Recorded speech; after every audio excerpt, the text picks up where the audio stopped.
महाशिवरात्र का साजरी केली जाते? माघ महिन्यातील माघ कृष्ण चतुर्दशी तिथीला हिंदू समाजात महाशिवरात्र म्हणतात। प्रत्येक महिन्यातल्या कृष्ण पक्षातील त्रयोदशी युक्त चतुर्दशीला शिवरात्री असते। मात्र माघ महिन्यातील शिवरात्रीचा महिमा मोठा आहे।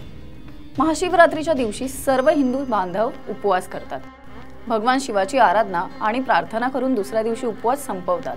काही दंतकथेनुसार समुद्र मंथनातून निघालेली रत्ने सर्वांनी घेतली, परंतु त्यातून निघालेले हलाहल शंकरांनी आपल्या कंठात साठवून ठेवलं। त्यामुळे त्यांचा कंठ निळा पडला होता, म्हणून त्यांना नीलकंठ असं म्हटलं जातं। भगवान शंकरांनी सृष्टीच्या कल्याणासाठी ते प्राशन केलं आणि जगाला विनाशापासून वाचवलं।